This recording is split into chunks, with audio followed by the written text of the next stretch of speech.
الرحيم. الحمد لله رب العالمين،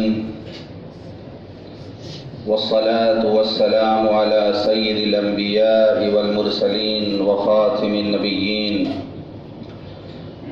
سيدنا محمد وآله وصحبه أجمعين ومن تبعهم بإحسان ودعا بدعوتهم إلى يوم الدين. أما بعد، أعوذ بالله من الشيطان الرجيم. بسم الله الرحمن الرحيم.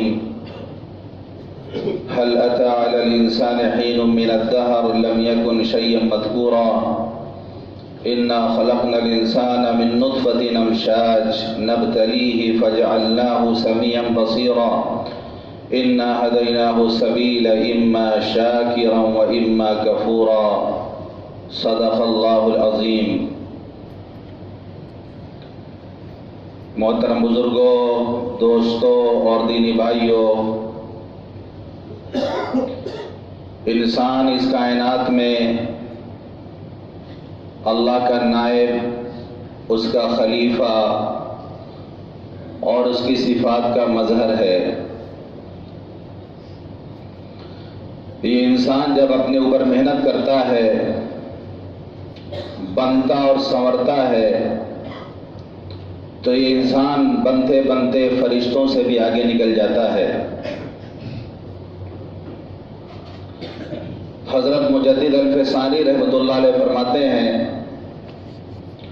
کہ اس امت میں ایسے لوگ پیدا ہوئے کہ 20 سال تک ان سے ایک گناہ نہیں ہوا.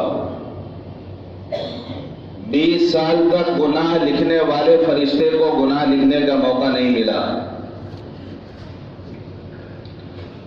حضرت عبداللہ ابن مبارک رحمۃ اللہ علیہ کی ملاقات ایک عورت سے ہوئی جو صرف قرآن سے گفتگو کرتی تھی،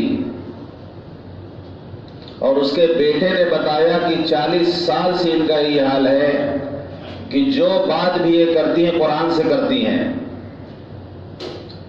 قرآن کے علاوہ کوئی لفظ زبان سے نہیں ادا کرتی.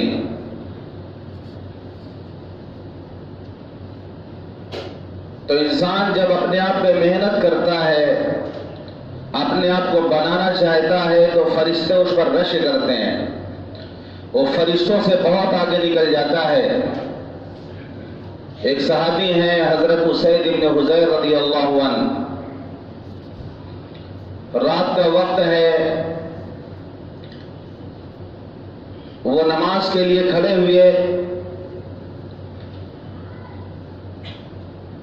ان کا بیٹا جس کا نام یحییٰ تھا وہ لیٹا ہوا تھا پاس میں، ان کا گھوڑا بندھا ہوا تھا. جب یہ قرآن کی تلاوت کرتے تھے تو گھوڑا بدکنے لگتا، پھر یہ رک جاتے اور پھر دل میں ایک شوق پیدا ہوتا، پھر تلاوت شروع کرتے، پھر گھوڑا بدکنے لگتا. ان کو خوف محسوس ہوا کہ کہیں گھوڑا ان کے بیٹے یحییٰ کو کچل نہ دے. جب وہ تلاوت شروع کرتے گھوڑا بدکنے لگتا، اچھلنے لگتا. بالآخر یہ نماز سے فارغ ہو کر باہر نکل کے انہوں نے دیکھا کہ ایک سائبان ہے جو اوپر کی طرف جا رہا، جس میں روشنیاں ہیں، اوپر کی طرف جا رہا. صبح حضور پاک صلی اللہ علیہ وسلم کی خدمت میں حاضر ہوئے اور رات کا واقعہ بیان کیا تو حضور پاک صلی اللہ علیہ وسلم نے ارشاد فرمایا کہ وہ فرشتے تھے جو آسمان سے تمہاری تلاوت سننے کے لیے زمین پہ آئے تھے. اگر تم اپنی تلاوت جاری رکھتے تو مدینے کے لوگ فرشتوں کو اپنی آنکھوں سے دیکھ لیتے. تو انسان جب اپنے آپ کو بناتا ہے تو فرشتے اس کی تلاوت سننے کے لیے آسمان سے زمین پہ تشریف لاتے ہیں. اور یہی انسان جب اپنے آپ پہ محنت نہیں کرتا، یہی انسان جب بگڑتا ہے تو اتنا بگڑتا ہے کہ جانوروں سے بھی بدتر ہو جاتا ہے یہ انسان. انسان کا بگڑنا اگر دیکھنا ہو اور انسان کا بگاڑ اگر دیکھنا ہو تو روزانہ کے اخبارات میں آپ دیکھیں کہ انسان درندوں سے بھی زیادہ خطرناک ہو چکا ہے. آج کا انسان ایسا بے رحم، ایسا سفاک، ایسا ظالم اور ایسا درندہ بن چکا ہے کہ شیر اور چیتے بھی شرما جائے اس کو دیکھ کر. آج کے انسان کے اندر اتنا زہر بھر چکا ہے، ایسا خناس اس کے ذہن اور زبان میں بھر چکا ہے کہ سانپ اور بچھو اس کے زہر کو دیکھ کے شرما جائیں. آج کا انسان ایسا عیار، ایسا مکار، ایسا چالاک ہو گیا ہے کہ لومڑی اور کوے جو اپنی چالاکی میں مشہور ہیں وہ انسان کی چالاکی کو دیکھ کر دنگ ہیں. آپ اخبارات میں دیکھیں، انسانوں کی حیوانیت آپ دیکھیں کہ کیسے معصوم بچیوں کو، معصوم کلیوں کو کس طریقے سے یہ مسل دیتے ہیں. وحشت کا، بربریت کا ناچ ناچا جاتا ہے، گینگ ریپ کیا جاتا ہے اور اس کے بعد مرڈر کر دیا جاتا ہے، منہ پہ تیزاب پھینک کے گلا کاٹ دیا جاتا ہے. تو انسان جب گرتا ہے تو اتنا نیچے گرتا ہے کہ پھر جانوروں سے بھی نیچے آ جاتا ہے. وہ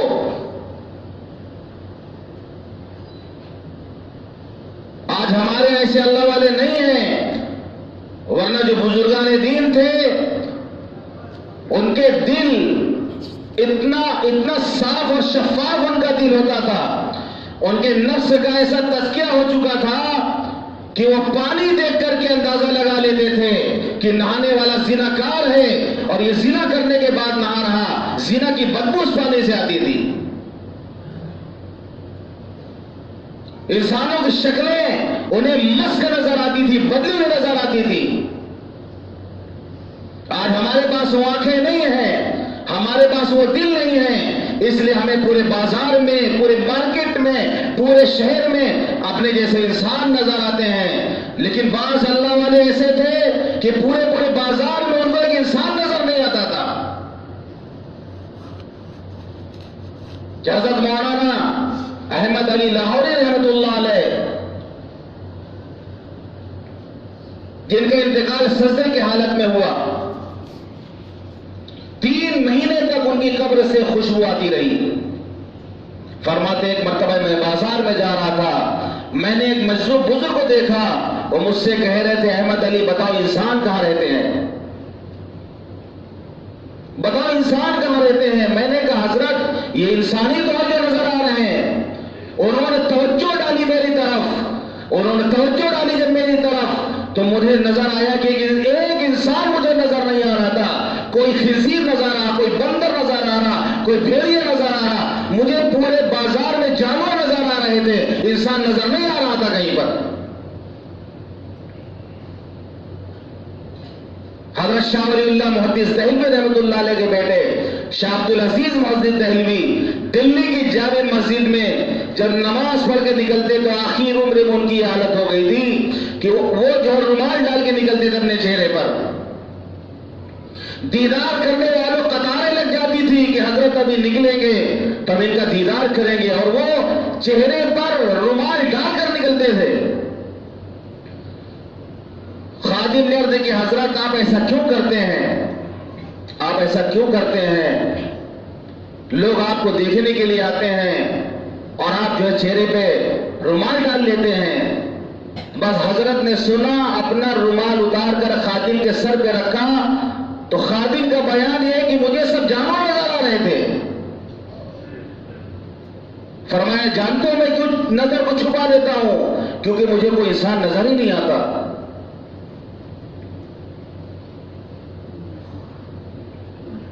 تو انسان جب گرتا ہے تو پھر جانوروں سے بدتر ہو جاتا ہے. وہ ہمارے یہاں بریلی میں ایک بزرگ تھے، شاہ یعقوب ان کا نام تھا، مجذوب بزرگ تھے. وہ حضرت مولانا سید ابو الحسن علی رحمت اللہ علیہ کہ جو خاندان کے جد امجد تھے، جن کا نام تھا شاہ عالم اللہ رحمت اللہ علیہ. وہ رائے بریلی سے تھوڑی سی دور پہ ایک جگہ ہے نصیر آباد، بہت مشہور جگہ ہے وہ. وہاں رہا کرتے تھے وہ. ان کے دل میں ارادہ ہوا کہ ہم ہندوستان سے ہجرت کر جائیں, مکے میں جا کے رہیں گے. جب وہ جانے لگے تو اپنے شیخ سے ملنے کے لیے گئے, تو شیخ نے کہا ٹھیک ہے ہجرت کرنے جا رہے ہو, لیکن اگر راستے میں کوئی کہیں روکے تو رک جانا. یہ نصیر آباد سے جو ہجرت کر کے چلے, جب وہاں سے رائے بریلی آئی ہے تو ایک دریا ہے وہاں پر, سئی ندی اس کو کہتے ہیں, ایک ندی اس کو سئی ندی کہتے ہیں. تو سئی ندی کے کنارے ایک مذہب بزرگ ایسی پڑے رہا کرتے تھے. تو جب شاہ عالم اللہ رحمت اللہ علیہ نصیر آباد سے رائے بریلی طرف آ رہے تھے, تو اچانک یہ جو مذہب بزرگ تھے یہ لوگوں سے کہہ رہے تھے لاؤ کپڑا پہننا ہے مجھ کو. لوگوں نے کہا کہ ابھی تک تو آپ کو کپڑے کی فکر نہیں ہوتی تھی, آج کیا بات ہے؟ تو وہاں کی زبان میں انہوں نے کہا کہ منئی آوت ہے. ہمارے یہاں کی زبان میں منئی مطلب انسان. ہمارے یہاں دیہاتوں میں, یو پی میں دیہاتوں میں کہتے ہیں منئی, انسان کو منئی بولتے ہیں. کہیں منئی آوت ہے, یعنی آج ایک انسان آ رہا ہے. یہ سب جو ہے یہ سب جانور ہیں, انسان نہیں ہے یہ. جب ملاقات ہوئی اور انہوں نے بتایا کہ ہم ہجرت کر کے مکہ جا رہے ہیں, انہوں نے ان کو روکا کہ یہیں رک جاؤ, تم یہیں رک جاؤ. تو کہنے لگے نہیں مجھے مکہ ہی جانا ہے. تو بزرگ نے فرمایا کہ کسی نے تم سے کہا تھا کہ اگر راستے میں کوئی روکے تو رک جانا. کہنے لگے ہمارے شیخ نے تو کہا تھا. تو فرمایا بس رک جاؤ یہیں پر. اور لے کر گئے دریا کے کنارے, سئی ندی کے کنارے کھینچ کے بنائے کہ یہاں مسجد بناؤ, نشاندہی کر دی کہ یہاں پہ مسجد تعمیر کرو اور یہی رہ جاؤ. کتابوں میں لکھا ہے کہ انہوں نے کہا تم یہ پار ہم وہ پار, اور لوگ سمجھا ایک پار. تم یہ پار ہم وہ پار, لوگ سمجھا ایک پار. یعنی دریا جو سئی ندی جو ہے اس طرف انہوں نے نشاندہی کی کہ یہاں مسجد بناؤ, اور تمہارا جب انتقال ہوگا تو تمہاری قبر ادھر بنے گی اور ہماری قبر ادھر بنے گی اس پار. لیکن آج بھی دریا کے کٹاؤ ایسا ہے کہ ایسا لگتا ہے کہ دونوں کی قبر ایک ہی طرف ہے. حضرت شاہ عالم اللہ کی قبر اس پار ہے, شاہ یعقوب کی قبر اس پار ہے, لیکن دریا کا کٹاؤ ایسا ہے کہ لگتا ہے دونوں قبر اسی پار ہے. وہی انہوں نے کہا تم یہ پار ہم وہ پار, اور لوگ سمجھے ایک پار. تو وہاں پر پھر انہوں نے مسجد کی بنیاد رکھی. آج بھی وہ مسجد موجود ہے. حضرت شاہ عالم اللہ رحمۃ اللہ علیہ کے ہاتھ کی بنائی وہ مسجد آج ہی موجود ہے وہاں پر. تو مجھے یہ عرض کرنا ہے کہ اس امت میں بہت سے ایسے اللہ والے گزرے ہیں کہ جن کو کشف ہو جاتا تھا, گناہ کی بدبو محسوس کر لیتے تھے. وہ ایک خاصیت ہے اللہ نے رکھا, ہر ایک کے اندر کوئی نہ کوئی خوبی, ہر ایک کے اندر کوئی نہ خاصیت اللہ نے رکھا ہے. کوئی انسان ایسا نہیں ہے کہ جس کے اندر صرف خوبی خوبی ہو, کوئی خرابی نہ ہو. اور کوئی انسان ایسا نہیں ہے کہ جس کے اندر صرف خرابی ہو اور کوئی خوبی نہ ہو. ہر انسان میں اچھائی بھی ہے, برائی بھی ہے, خوبی بھی ہے, خرابی بھی ہے, کوئی اس سے خالی نہیں. انبیاء کی جماعت معصوم ہوتی ہے, انبیاء معصوم ہوتے ہیں, اور صحابہ محفوظ ہیں, اللہ نے ان کی حفاظت فرمائی. انبیاء معصوم, صحابہ محفوظ, اس کے بعد یہ کوئی گارنٹی نہیں ہے. اچھائی بھی ہے, خرابی بھی ہے, نیکی بھی کرے گا, گناہ بھی کرے گا. ہر انسان کے اندر یہ بات ہے, لیکن ہمیں چاہیے کہ ہمارے انسان کی اچھائی کو دیکھیں, ہم ہر انسان کے اندر کی اچھائی کو دیکھیں, اس کی خرابی کو نہ دیکھیں. دعوت کے ساتھی بتاتے ہیں کہ جب گشت میں جاؤ تو دیکھو کہ اگر اس کے اندر 1000 برائیاں ہوں, ایک خوبی ہو تو اس کی ایک خوبی کو بیان کرو, اس سے وہ قریب ہوگا.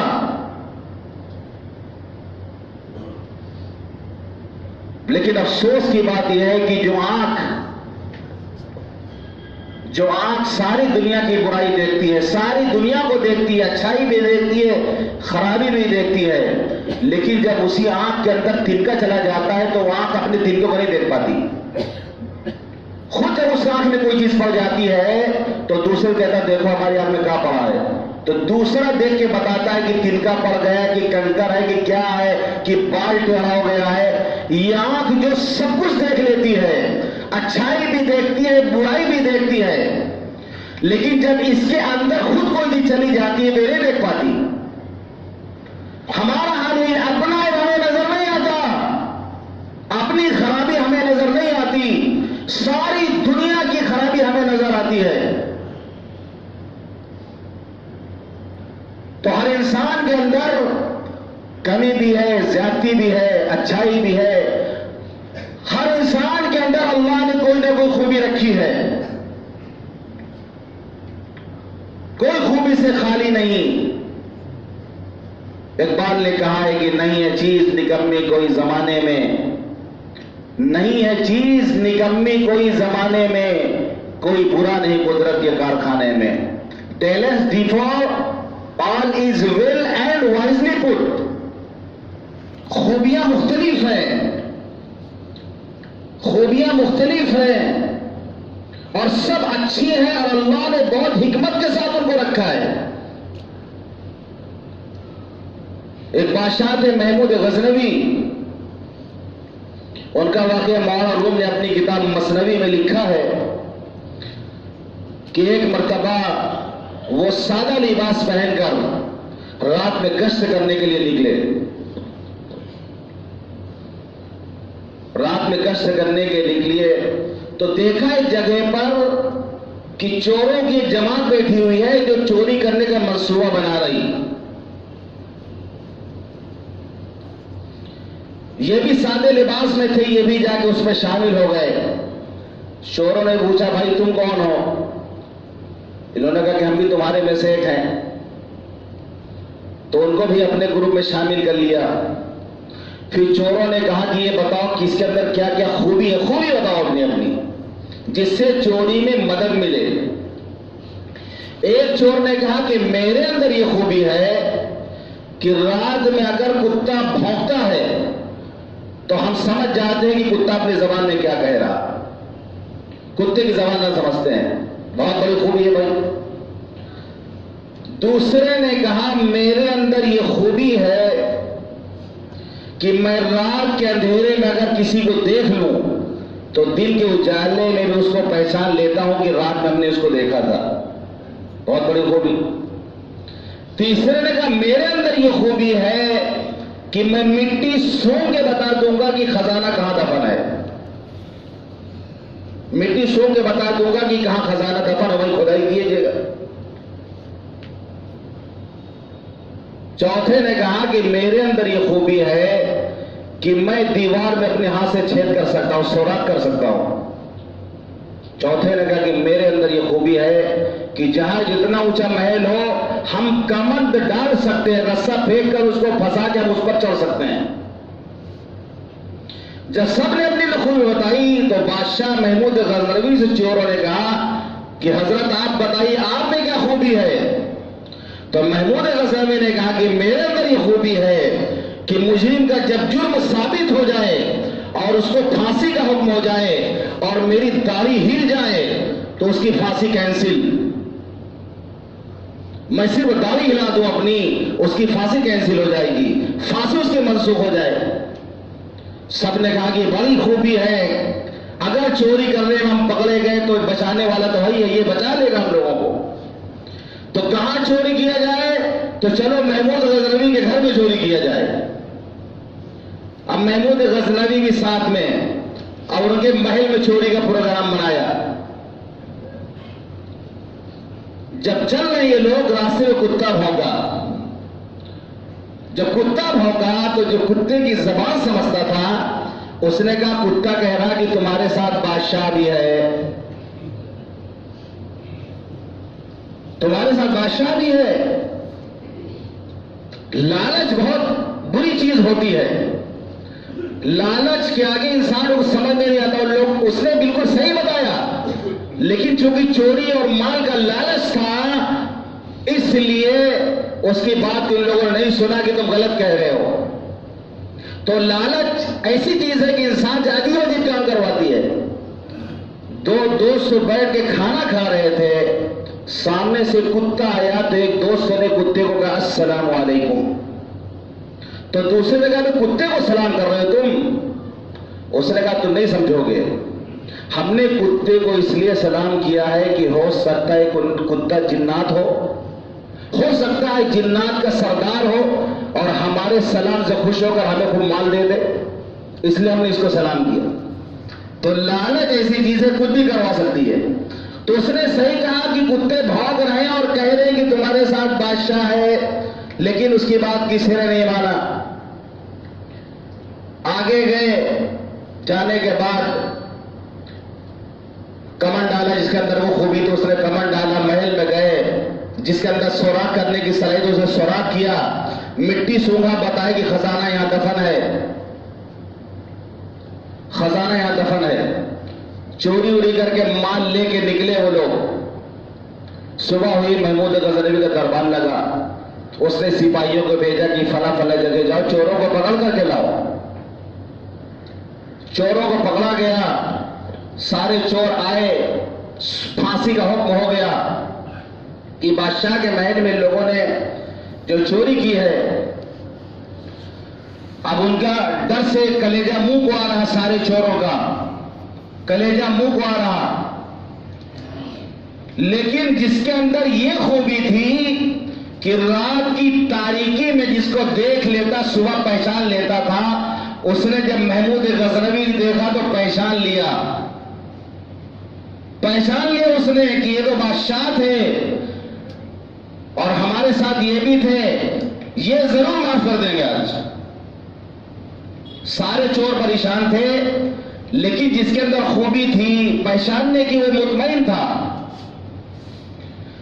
تو جب پھانسی دینے کے لیے لائے گئے لوگوں کو تو اس نے کہا جو پہچانتا تھا کہ اے بادشاہ سب نے اپنے ہنر دکھا دیے, جس کے اندر جو خوبی تھی اس نے دکھا دیا.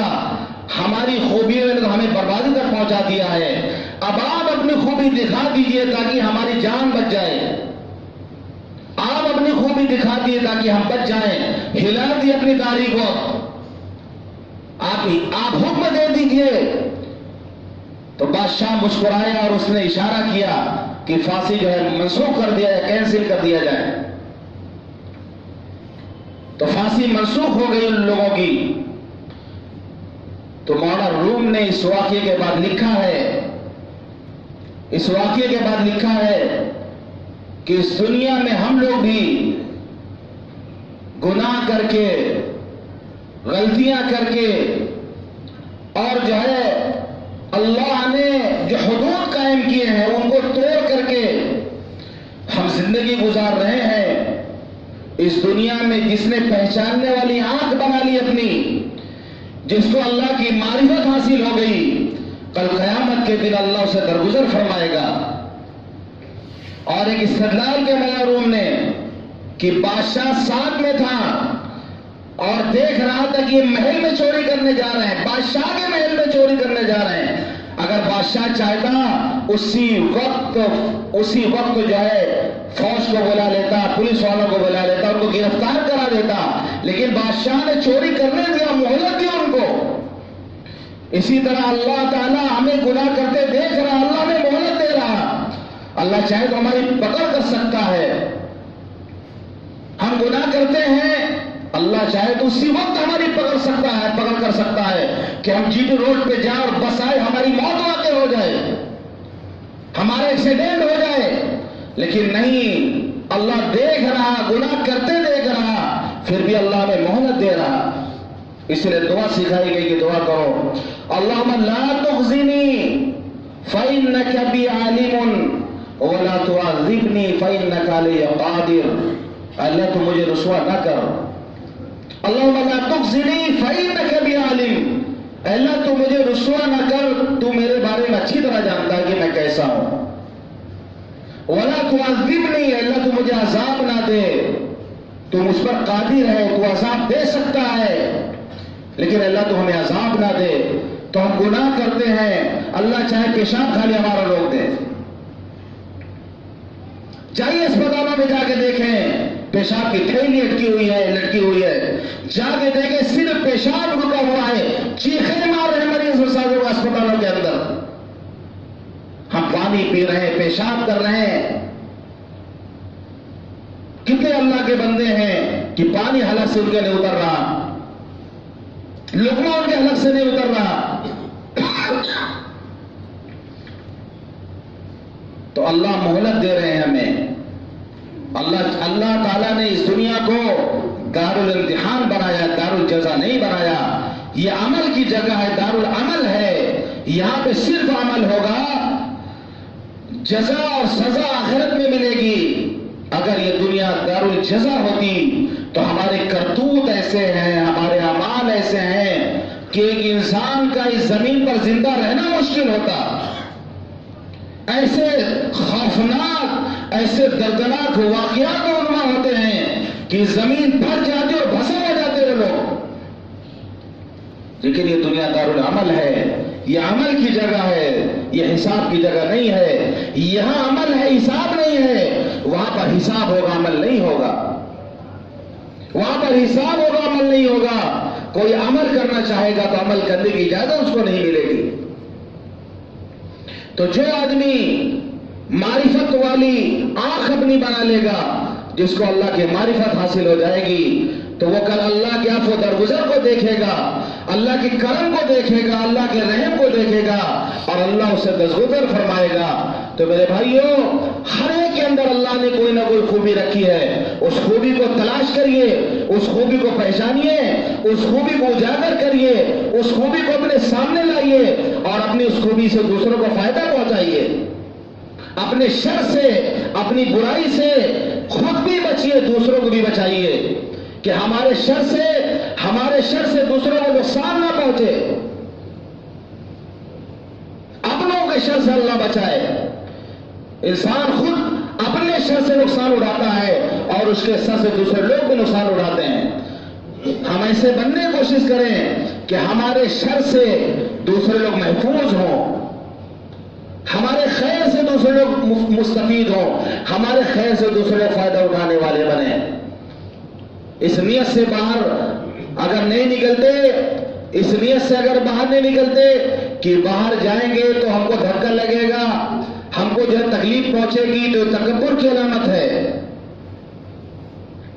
ہم باہر اس لیے نہیں نکلتے, پتہ نہیں ہمارے نکلنے کی بات ہمارے ہاتھ سے, ہماری زبان سے شاید کسی کو تکلیف پہنچ جائے, اس لیے ہم باہر نہیں نکلتے. یہ عاجزی کی بات ہے. عام طور پہ ذہن بنا ہوا ہے کہ ہم باہر نہیں جاتے, بڑی بھیڑ ہے, دھکا لگ جاتا ہے, تکلیف پہنچ جاتی ہے, گالیاں لوگ بک دیتے ہیں, یہ تکبر کی علامت ہے. ہم اس لیے باہر نہیں جاتے کہ ہماری ذات سے دوسروں کو نقصان نہ پہنچے, ہماری زبان سے کسی کو نقصان نہ پہنچے, ہمارے ہاتھ سے کسی کو نقصان نہ پہنچے, اس لیے ہم باہر جانے سے اعتراض کرتے ہیں. یہ انکساری کی بات ہے. تو اپنی خوبیوں کو پہچانیں, اپنی خامیوں کو پہچانیں, اپنی خوبیوں سے دوسروں کو فائدہ پہنچائیں, اس لیے کہ جو خوبی ہوتی ہے باقی رہتی ہے. اللہ فرماتا ہے فَأَمَّا الزَّبَدُ فَيَذْهَبُ جُفَاءً وَأَمَّا مَا يَنفَعُ النَّاسَ فَيَمْكُثُ فِي الْأَرْضِ. جو جھاگ ہوتا ہے, سمندر کنارے جا کے دیکھیں آپ, جو جھاگ آتا ہے پانی کے ساتھ, جو جھاگ پھینا جو آتا ہے, پھین جو ہوتا ہے, جھاگ ہوتا ہے, وہ سوکھ جاتا ہے, وہ سوکھ جاتا ہے, کسی کام کا نہیں رہتا. وَأَمَّا مَا يَنفَعُ النَّاسَ فَيَمْكُثُ فِي الْأَرْضِ. اور جس سے لوگوں کو فائدہ پہنچتا ہے پانی, وہ باقی رہتا ہے. پانی باقی رہتا ہے, پھینا سوکھ جاتا ہے, جھاگ سوکھ جاتا ہے. یہ اللہ کا قانون ہے کہ جس کے اندر نافعیت ہوگی وہ باقی رہے گا, جس کے اندر نافعیت ہوگی, نفع پہنچانے کی صلاحیت ہوگی, نفع پہنچانے کی صفت ہوگی, وہ اپنی ذات سے دوسروں کو نفع پہنچائے گا. یہ اللہ کا ابدی قانون ہے کہ وہ باقی رہے گا. وَأَمَّا مَا يَنفَعُ النَّاسَ فَيَمْكُثُ فِي الْأَرْضِ. جس سے لوگوں کو فائدہ پہنچتا ہے وہ باقی رہتا ہے, اور پھینا اور جھاگ کو سوکھ جاتا ہے. تو ہم ہم نافیت اپنے اندر پیدا کریں. صرف صالحیت کافی نہیں ہے کہ ہم صالح بن جائیں، ہم نیک بن جائیں، ہم بڑے صالح ہیں، بڑے نیک ہیں. صالحیت کافی نہیں ہے، صالحیت کے ساتھ نافیت ہونی چاہیے کہ ہماری ذات سے دوسروں کو نفع پہنچے. صالح وہ ہے جو ڈوبنے سے بچ گیا، نافع وہ ہے جو ڈوبتے ہوئے کو باہر نکالتا ہے. صالح ہوتا ہے جو ڈوبنے سے بچ جاتا ہے، اور جو نافع ہوتا ہے وہ خود بھی بچتا ہے اور دوسرے جو ڈوبنے والے ہیں تو ان کو بھی بچاتا ہے. ہم اپنے اندر یہ صفت پیدا کریں، اپنے اندر نافعیت پیدا کریں. اگر ہمیں باقی رہنا ہے اس ملک میں، اگر عزت کے ساتھ ہمیں جینا ہے اس ملک میں، اگر ہمیں باقی رہنا ہے آنے والے وقت میں، تو اس ملک کے مسلمانوں کو اپنے اندر نافعیت پیدا کرنی پڑے گی کہ ہماری ذات سے برادران وطن کو فائدہ پہنچے، ہم ان کے لیے نفع مند ثابت ہوں، ان کے لیے نقصان دہ ثابت نہ ہو. اگر اس ملک میں مسلمان نافع بن کر جئیں گے تو عزت کے ساتھ، سربلندی کے ساتھ، اپنے پورے تہذیب اور تمدن کے ساتھ، پورے وقار کے ساتھ اس ملک میں مسلمان جئیں گے. لیکن شرط یہ ہے کہ اپنے اندر نافعیت پیدا کریں، نفع پہنچانے صفت پیدا کریں. اللہ تعالی ہم سب کو کہنے اور سننے زیادہ عمل کرنے کی توفیق عطا فرمائے. وآخر دعوانا